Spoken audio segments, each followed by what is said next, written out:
The rasp of Aiko's cough was the metronome to Kenji's life, each ragged breath a chisel chipping away at his heart. In their small, timber-framed house, nestled in the foothills of Mount Akagi, the scent of cedar from Kenji's workshop mingled with the ever-present aroma of medicinal herbs. Kenji, a woodcrafter of modest skill but immense diligence, poured his anxieties into the grain of the wood, his calloused hands shaping bowls and chests that rarely brought more than enough for thin rice gruel and Aiko's remedies. His village, Minakami, was a place of tradition, where the whispers of the forest spirits were as real as the chill of winter. Aiko, his younger sister, was a fragile bloom, her laughter as precious and infrequent as sunshine in the rainy season. Her lungs, weak since birth, held her captive, and Kenji's world revolved around the hope of her next easy breath. He was in his late 20s, his own youth spent in the shadow of this constant worry, his dark eyes often clouded. One late autumn afternoon, with the maples blazing crimson and gold on the slopes, Kenji ventured deeper into the forest than usual. The village elder had spoken of a rare moss, found only near the ancient moss-covered Jizo statues by the forgotten shrine of the mountain Kami, a moss said to ease the most stubborn cough. His basket was light, his heart heavy with Aiko's worsening condition. The air grew colder. The sunlight filtered to a dim green through the dense canopy of ancient cryptomeria. It was near the crumbling stone torii gate of the old shrine, where the air hummed with an almost palpable stillness, that he saw her. A splash of pale silk against the dark, damp earth. A woman, unconscious, her dark hair splayed like ink on fallen leaves. Her kimono, though torn and muddied, was of a quality Kenji had only seen on merchants from the city, its pattern subtle and elegant. Her face, even in repose, held a delicate, refined beauty that seemed utterly out of place in this wild, desolate spot. He called out, his voice swallowed by the trees. No response. Hesitantly he knelt, touching her shoulder. Her skin was cold. For a moment he thought she was a forest spirit, a Yuki-onna perhaps, strayed from the higher peaks. But then a faint sigh escaped her lips, a wisp of breath in the chill air. She was human. Driven by a compassion that outweighed his meager resources, Kenji gently lifted her. She was surprisingly light. He adjusted her on his back and began the slow, arduous journey back to Minakami, the mystery of her presence a new weight added to his familiar burdens. Aiko's eyes, large and luminous in her pale face, widened when she carried the strange woman into their small two-room dwelling. "Ni-chan! Who is she?" she whispered, her voice hoarse. "I found her in the forest, Aiko, near the old shrine. She was unwell." He laid the woman gently on the cleaner of their two futons, the one usually reserved for Aiko when her fever was high.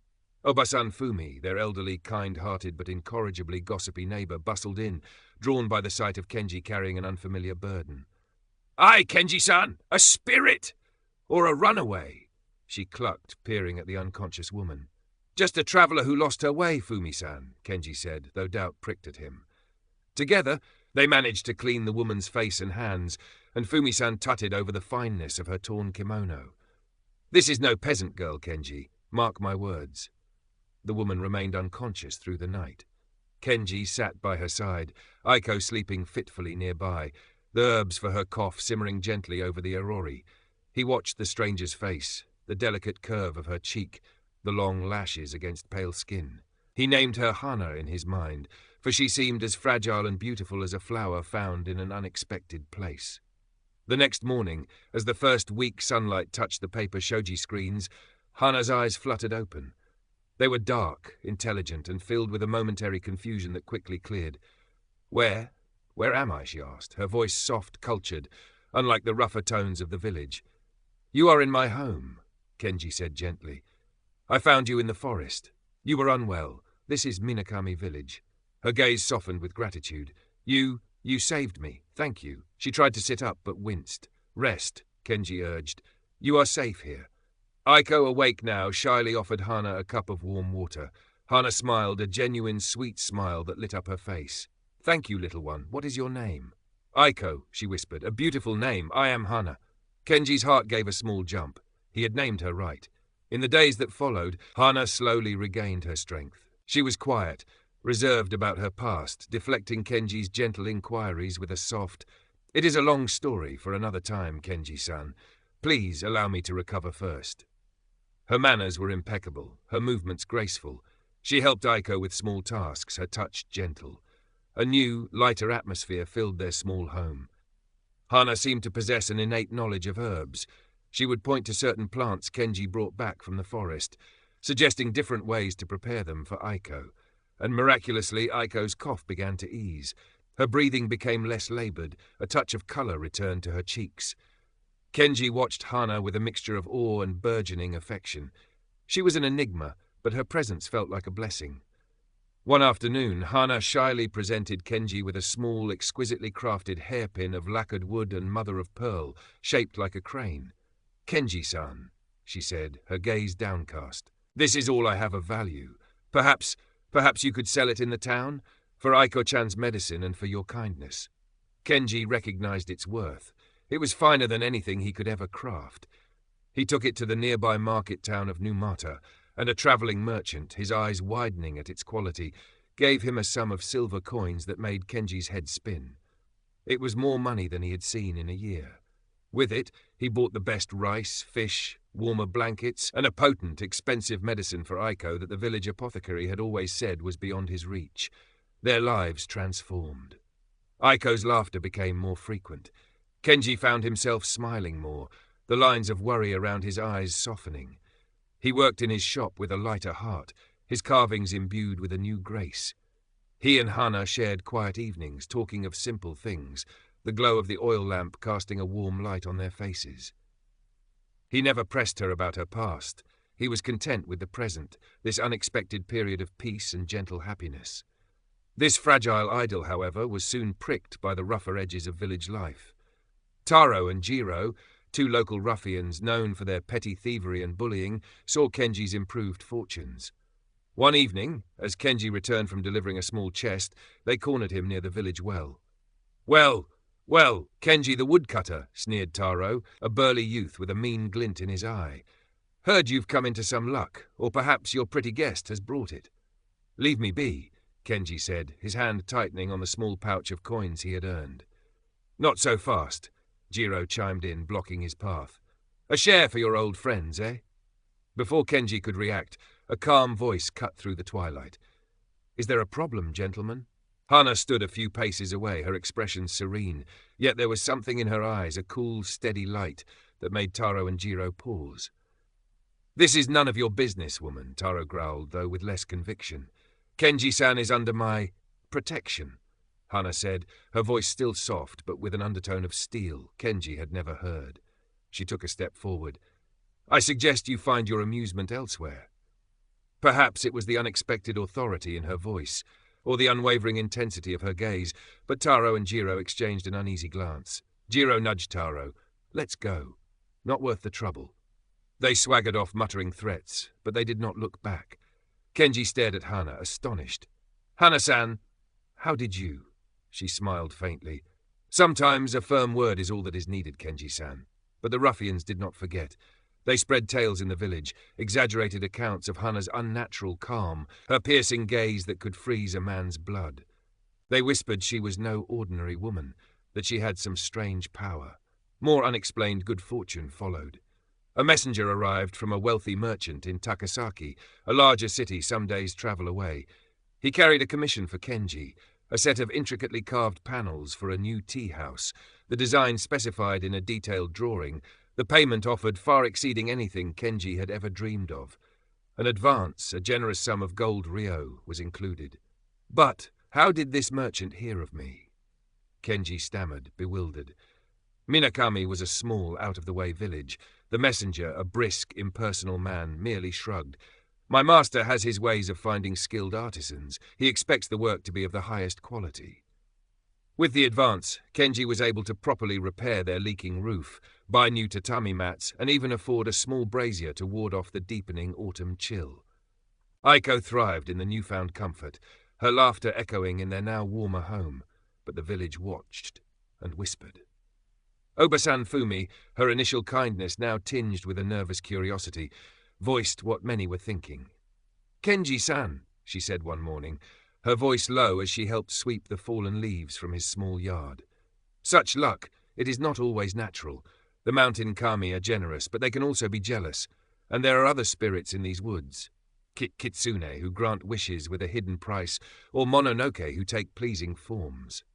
Her words, meant perhaps as a gentle warning, settled like a cold stone in Kenji's gut. He tried to dismiss them. Hana was kind, gentle. Her presence had brought only good. Yet, her past remained a locked room. Her quiet dignity, which he had admired, now sometimes seemed like an aloofness, a careful guarding of secrets. The way she had faced down Taro and Jiro, was it just courage or something more? And this commission from a stranger, how? He began to observe Hana more closely. The way she sometimes hummed a melody he did not recognize, elegant and complex. The way her gaze would drift towards the distant, snow-capped peaks of the mountains, a flicker of an unknown emotion in her eyes. He'd find her sometimes by the stream, her hands trailing in the water, her expression unreadable. When he asked more directly now about her family, her home, she would smile sadly. "Please, Kenji-san, it brings me pain to speak of it. Someday, perhaps, but not yet." Each deflection was a fresh seed of doubt. The villagers' whispers grew louder, more insistent. The good fortune was too much, too sudden. It had to have a source, and Hana, the beautiful, mysterious outsider, was the obvious answer. She was different. And different, in a small insular village like Minakami, was often synonymous with dangerous. Current part characters, 32 and 38, total characters, 2416. Kenji's internal conflict became a torment. He would look at Hana, see her gentle smile as she played a simple game with Aiko, and his heart would ache with a confusing mixture of affection and a new, creeping dread. Then he would hear the villagers talk at the well, or the hushed warnings from Obasan Fumi, and the fear would take root again. His sleep became troubled, filled with unsettling dreams of fox spirits with Hana's eyes, of shadowy figures lurking in the forest. The joy that had briefly illuminated their home began to drain away, replaced by a palpable tension. Kenji became withdrawn, his conversations with Hana stilted. He found himself watching her, not with admiration, but with suspicion. Aiko, sensitive to the change, grew quiet too, her large eyes darting anxiously between her brother and the woman she had come to love as an elder sister. To numb his growing anxiety, Kenji began to visit the village's small sake shop more often. The cheap, harsh liquor dulled the sharp edges of his fear for a while, but it also loosened his tongue and clouded his judgment, making him more susceptible to the dark imaginings that plagued him. He would sit at the local shrine, the one near where he'd found Hana, and pray to the nameless kami for protection, for a sign, for a way to understand what was happening. But the stone Jizo statues remained silent, their mossy faces impassive. One blustery evening, a minor misfortune struck the village. The elders' prized koi, kept in a carefully tended pond, were found dead, their bellies upturned. No one knew why. A sudden, inexplicable sickness. Some of the more superstitious villagers, their fears already stoked, openly muttered that it was a bad omen, that an unnatural presence in Minakami was upsetting the balance, angering the local spirits. Their eyes, when they looked towards Kenji's home, were no longer just curious, but hostile. The pressure mounted. Kenji felt trapped between his lingering gratitude to Hana and the suffocating weight of village opinion and his own escalating terror. He saw her now not as a person, but as the embodiment of all the unexplained, unsettling things that had happened. Her beauty seemed a mask, her kindness a deception. The memory of her facing down the ruffians twisted in his mind from an act of courage to a display of unnatural power. The anonymous commission became proof of a hidden, perhaps sinister, influence. He was on the precipice, teetering. The breaking point came on a cold, sleet-swept night. Aiko, who had been doing so well, suffered a sudden, frightening relapse. Her breath came in shallow, ragged gasps, her small body racked by a violent cough that left her weak and trembling. A fever burned in her. Kenji, his mind already frayed by weeks of suspicion and drink, saw this not as a natural setback in a chronic illness, but as the horrifying confirmation of his deepest fears. The good fortune had been a trick, a lure. Now, the kitsune, the mononoke, was showing its true face, reclaiming its due, and Aiko was the price. He stumbled out into the biting wind, towards the sake shop, his heart a knot of terror and despair. He drank until the small, dimly lit room swam before his eyes, until the whispers of the villagers echoed in his head as undeniable truths. Fortified by the raw spirit and his own consuming fear, he made his way back to his house, the wind tearing at his thin clothes. He burst through the door, the shoji screen rattling in its frame. Hana was by Aiko's side, gently wiping her brow with a cool cloth, her face etched with worry. "You," Kenji snarled, his voice hoarse, his eyes bloodshot and wild. "What have you done to her?" Hana looked up, startled, her eyes widening at the sight of him, dishevelled, reeking of sake, his face a mask of fury. "Kenji-san, what is wrong?" "Aiko-chan, she needs medicine." "Medicine?" He laughed, a harsh, broken sound. "Your kind of medicine? What are you?" "A demon, a fox spirit sent to lead us to ruin with false hope, then snatch away what is most precious." He advanced on her, his shadow looming large and menacing in the flickering lamplight. "Kenji-san, please! You are frightening me." "I don't understand." Hana cried, shrinking back, trying to shield Aiko. "Oh, you understand perfectly." He raged, his words a torrent of the villagers' superstitions, his own deepest anxieties given voice. "Your magic is failing, isn't it? The luck runs out. You came from the dark forest, and you'll drag us all back there with you." He grabbed her arm, his fingers digging into her flesh like talons. "Tell me, what unholy pact did you make for that money? For that commission?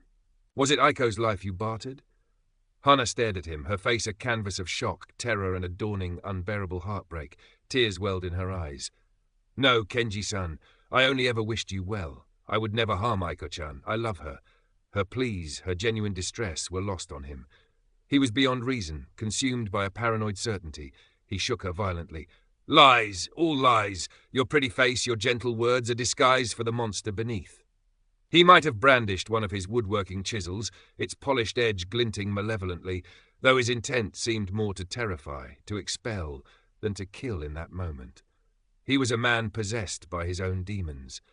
Hana, seeing the madness in his eyes, the utter conviction of his terrifying accusations, knew she could not reach him.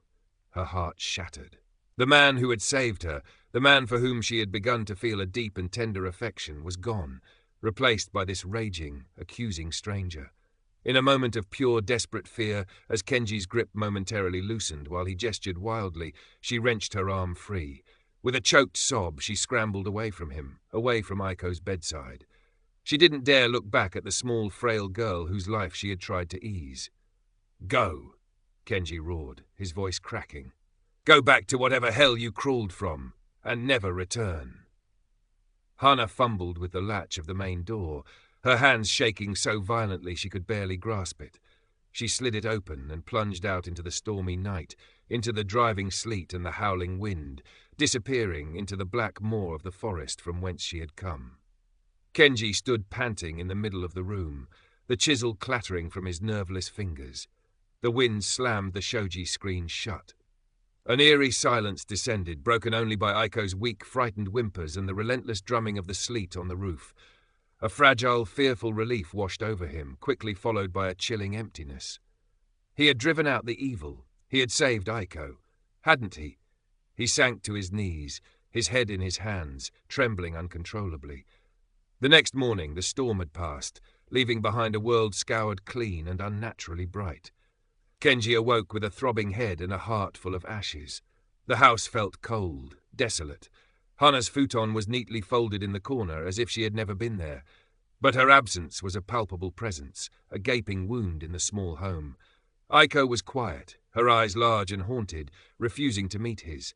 A sickening unease began to creep into Kenji's soul, a tiny, insistent voice whispering that he had made a terrible, irrevocable mistake. But he pushed it down, clinging to the conviction that he had acted to protect his sister.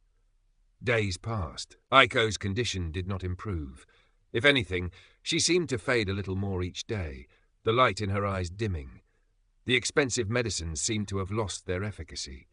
Kenji tried to work in his shop, but his hands were clumsy, his mind unable to focus. The wood felt dead beneath his touch. The silence in the house was deafening. Then, nearly a week after Hana's flight, a formal procession arrived in Minakami. It was a sight rarely seen in their humble village. Several stern-faced samurai in dark blue hakama, their swords prominent, escorting a man who carried himself with an air of quiet, unyielding authority. He was older, his face lined, but his eyes were sharp and observant. They went first to the village elder, who, flustered and bowing low, directed them to Kenji's house.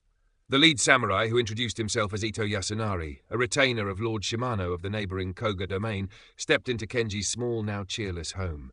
His gaze swept the room, missing nothing. "Kenji Dono, the Woodcrafter?" Ito Yasunari's voice was polite but firm. Kenji, unnerved, bowed. "Hi, Ito-sama." "We are searching for a young woman," Ito continued, his eyes fixing on Kenji. "Lady Hanako, the daughter of my master, Lord Shimano. She fled her home some weeks ago to avoid an unwelcome alliance." He produced a small, exquisitely painted portrait on silk. It showed a young woman of delicate, noble beauty, her expression gentle yet resolute. It was Hana. Kenji stared at the portrait, the blood draining from his face. His breath caught in his throat. The room seemed to tilt. Lady Hanako, a nobleman's daughter. Not a kitsune. Not a mononoke. A woman of high birth, fleeing a personal sorrow. "Have you seen this lady?" Ito Yasunari's voice was sharp, insistent. Kenji could only nod, dumbly. Words failed him. The full, crushing weight of his catastrophic misjudgment, his blind, alcohol-fueled cruelty, slammed into him with the force of a physical blow. He saw again Hana's terrified, heartbroken face, heard her tearful pleas of innocence. Obasan Fumi, who had followed the samurai at a discreet distance, now hesitantly spoke up. "Ito-sama, a young woman, a kind lady. She stayed with Kenji-san for a time. She helped his sick sister, but she left. Fled into the forest during the storm a few nights ago. Kenji-san, he was not himself." Her voice trailed off, her eyes filled with a mixture of pity for Hana and a new fear for Kenji. Ito Yasunari's expression hardened. He looked from Kenji's stricken face to the general poverty of the dwelling, then back to Kenji. "She was here? And you allowed her to flee into a storm, into that forest?" His voice was laced with cold disdain. "My Lady Hanako is not accustomed to such rustic ignorance or such base ingratitude." He did not need to say more about what he thought of Kenji's treatment of her. He turned to his men. "We will search the forest. She cannot have gone far. Inform the local magistrate." With a final, contemptuous glance at Kenji, Ito Yasunari and his retinue departed, leaving Kenji standing frozen in the center of his small, empty world. The portrait of Hana, the true Hana, burned in his mind. He sank to the floor, a choked, animalistic sound of pure agony tearing from his throat. The aftermath was a silent, living hell. Kenji was consumed by a guilt so profound it felt like a physical illness, a constant, gnawing pain in his chest. Remorse was his only companion. He replayed that terrible night over and over in his mind. Hana's gentle care for Aiko, his own monstrous accusations, the terror in her eyes as she fled. Each memory was a fresh stab of the knife. Aiko's health, which had genuinely blossomed under Hana's tender care and the improved conditions she had brought, now declined rapidly. Without Hana's specific herbal knowledge, without the hope her presence had infused into their lives, the expensive medicines Kenji had bought with Hana's hairpin money seemed useless. Aiko grew weaker, her small hand often reaching out in her sleep as if searching for someone. She rarely spoke, and when she did, her eyes would sometimes fill with tears as she looked at the empty space where Hana's futon used to be.